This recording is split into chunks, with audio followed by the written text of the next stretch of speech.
गुजरात सरकार के गृह मंत्री श्री हर्ष संघवी जी और यहाँ की प्रत्याशी श्रीमती स्नेहा दुबे जी, जिलाध्यक्ष महेंद्र पाटिल, मनोज पाटिल, रानी द्विवेदी, नीलेश तेंदुल, राजाराम जी मौलिक, ईश्वर धुले और यूरी गोंसाल्विस और यहाँ मौजूद मेरे सभी सम्मानित बहनों एवं भाइयों, इस स्थान पर पहली बार किसी सार्वजनिक सभा को संबोधित करने के लिए आप सबके सामने खड़ा हुआ। देर हो गई है आने में, क्योंकि यहां से फिर मुझे पूना में 2 सार्वजनिक सभाओं को संबोधित करना है। देर से आया हूं, लेकिन पूरी तरह से मैं दुरुस्त आया।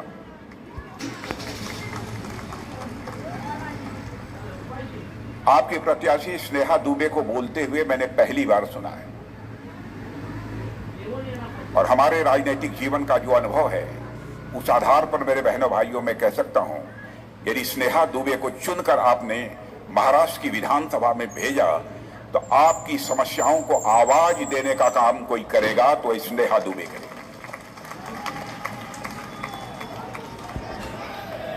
आज यदि मैं आपसे कहने आया हूं तो यह कहने के लिए आया हूं कि अभी 5 महीने पहले सारे देश में लोकसभा के चुनाव हुए। लोकसभा के चुनाव में आपने देखा महाराष्ट्र, हरियाणा कुछ ऐसे राज्य थे जहां पर भारतीय जनता पार्टी को जो कामयाबी मिलनी चाहिए थी वह कामयाबी नहीं मिली। जितना हम लोग सोचते थे, समर्थन दिया लोगों ने, लेकिन जितना हम सोचते थे वैसा परिणाम हमको नहीं मिल पाया। लेकिन यह भी आपने देखा होगा, हरियाणा का अभी हाल में ही विधानसभा का चुनाव हुआ, लोकसभा चुनाव होने के 3-4 महीने बाद।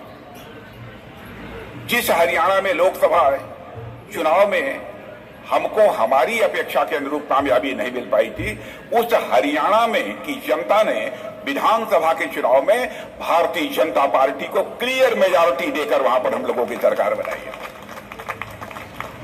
मुझे लगता है कि इन राज्यों के लोग जहां पर भारतीय जनता पार्टी को लोकसभा के चुनाव में कामयाबी नहीं मिल पाई, यह महसूस कर रहे हैं कि कहीं न कहीं कोई चूक हो गई है, क्योंकि लोग इस सच्चाई को जानते हैं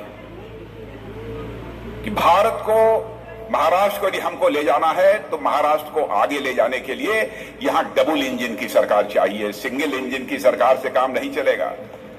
इस महाराष्ट्र में भी एक इंजन और सेंटर में भी एक इंजन, डबल इंजन की यहां सरकार चाहिए। इसलिए आप कहीं चले जाइए महाराष्ट्र में। कल मैं झारखंड में था, कई सार्वजनिक सभाओं को मैंने संबोधित किया। क्या हुजूम था, क्या भीड़ थी, क्या लोगों के अंदर उमंग और उत्साह था कि मेरे बहनों भाइयों, राजनीतिक विश्लेषक जो होते हैं, राजनीति के जो जानकार पंडित होते हैं, अब उन लोगों ने डंके की चोट पर यह कह दिया है कि झारखंड और महाराष्ट्र दोनों में इस बार क्लियर मेजॉरिटी से सरकार यदि किसी की बनने जा रही है तो भारतीय जनता पार्टी के नेतृत्व की एनडीए सरकार बनने जा रही है।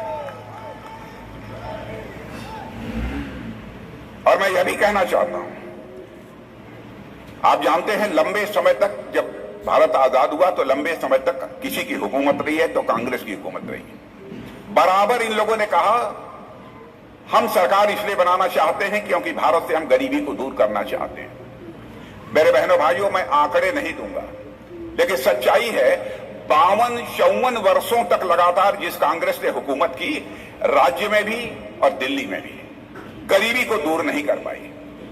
लेकिन आज मैं दावे के साथ यह कहने की स्थिति में हूं, जब से 2014 से केंद्र में मोदी जी के नेतृत्व में एनडीए की सरकार मेरी बहनों भाइयों बनी है, आंकड़े यह बतलाते हैं कि मोदी जी ने 7-8 वर्षों के अंदर 25 करोड़ हिंदुस्तानियों को गरीबी रेखा से बाहर करने में कामयाबी हासिल की है।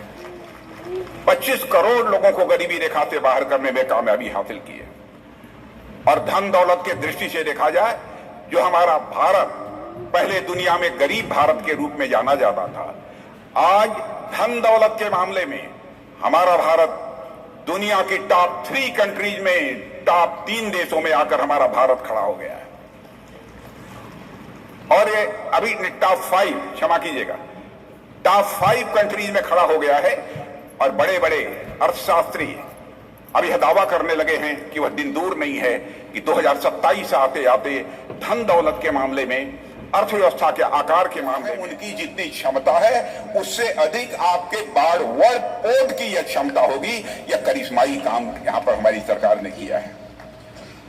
और सबसे बड़ी बात, आयुष्मान भारत के अंतर्गत यहां लोगों को कार्ड मिला है कि नहीं? आयुष्मान कार्ड किसी को मिला है? इधर मिला है कि नहीं? इधर नहीं मिला है। कुछ जिनको मिला है जरा वहां हाथ उठाइए तो देखिए, इन लोगों को मिला है। स्नेहा दुबे, आपका यह काम होगा, आपको चुनाव ये सब लोग जिता देंगे। इनको यह वचन दे दीजिए, इनका आयुष्मान कार्ड इन गरीब माताओं और बहनों का निश्चित रूप से बन जाए। और आयुष्मान कार्ड स्नेहा दुबे के जीतने के बाद बनेगा तो मेरी माताओं बहनें सुन लेना, 5 लाख रुपए तक का आपका मुफ्त इलाज किया जाएगा। 1 साल में 5 लाख रुपए का मुफ्त इलाज किया जाएगा। और हमारे प्रधानमंत्री ने एक बड़ा काम और किया है। जिनकी उम्र 70 साल के ऊपर हो गई है, चाहे वो किसी जाति के हो, किसी भी मजहब के हो, किसी भी पंथ के हो, 5 लाख रुपए तक का उनका मुफ्त इलाज किया जाएगा। उनकी आमदनी क्या है, कम है, अधिक है, यह नहीं देखा जाएगा, लेकिन उनका इलाज होगा। यह भी हमारी सरकार ने कर दिया है।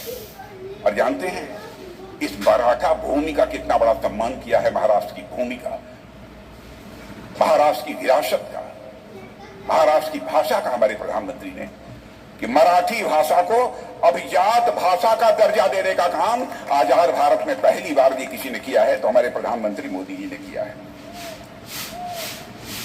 और इतना ही नहीं, आजकल देखा होगा आपने, कांग्रेस के नेता है राहुल गांधी, एक लाल किताब लेकर घूमते हैं, कहते हैं यह भारत का संविधान है।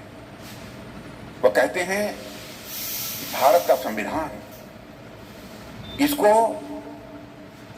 एनडीए की सरकार बर्बाद कर देगी। और सबको विश्वास दिलाते हैं कि हम जातिगत जनगणना कराएंगे जातियों के आधार पर, और उनको फिर हम आरक्षण का लाभ हर जाति को देंगे।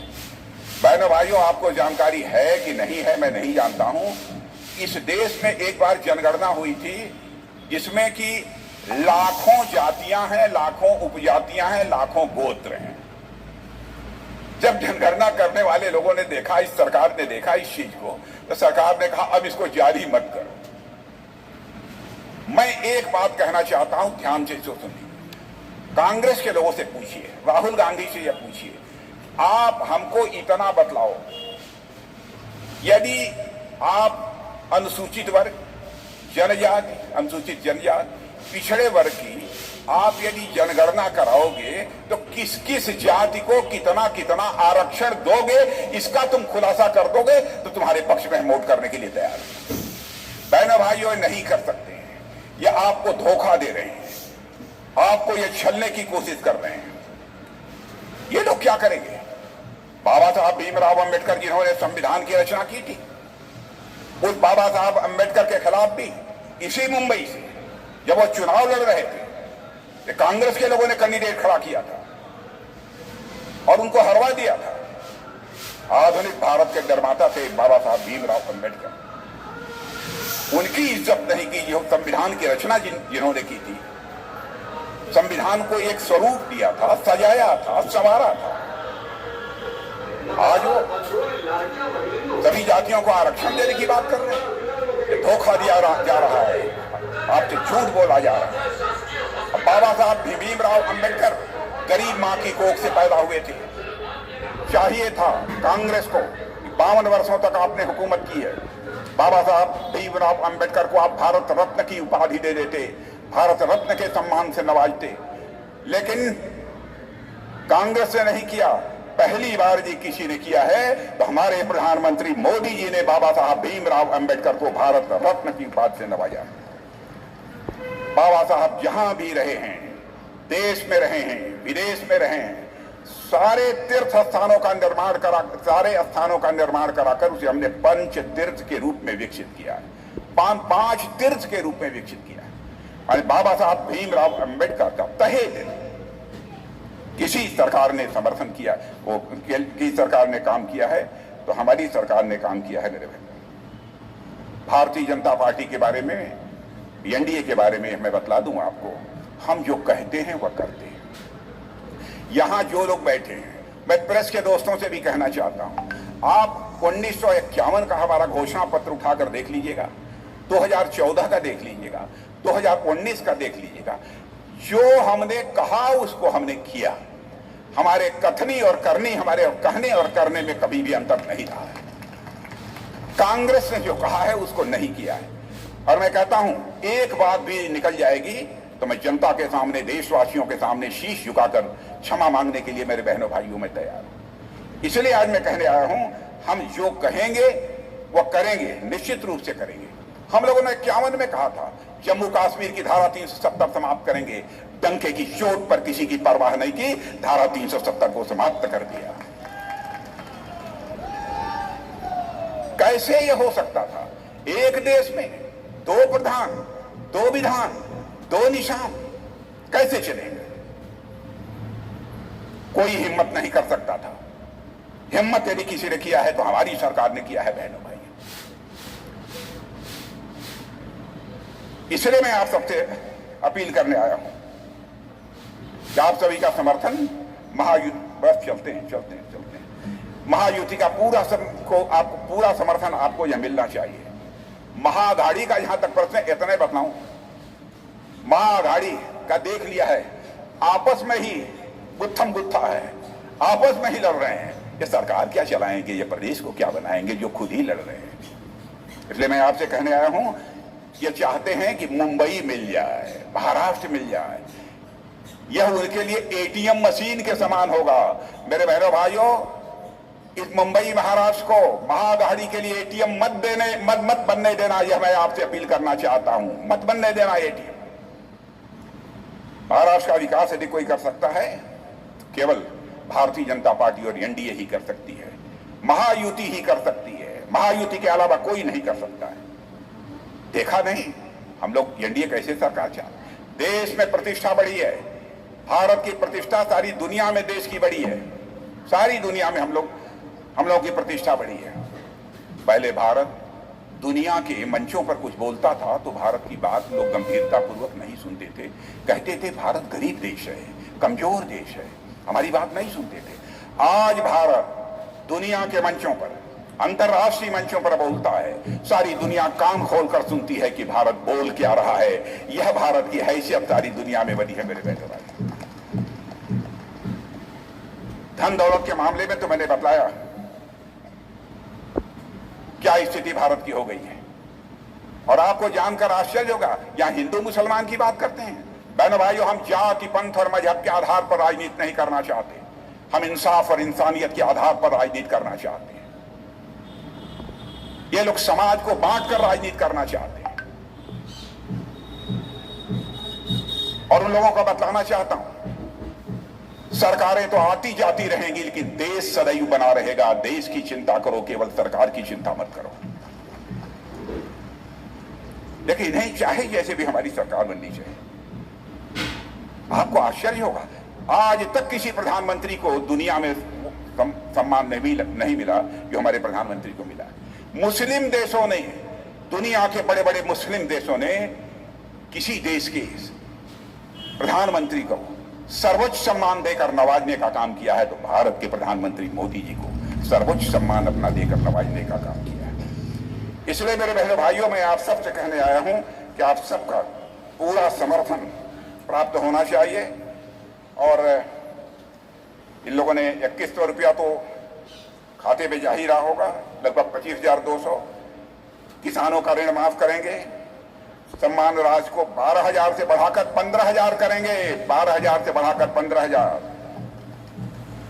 वृद्धावस्था पेंशन, हमारी वृद्ध माताएं बहनें सुन लें, बुजुर्ग सुन लें, उनका जो अभी तक पेंशन 1500 था उसको बढ़ाकर 2100 रुपया कर दिया जाएगा।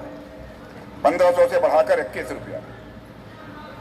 10 लाख विद्यार्थियों को 10,000 मासिक समर्थन।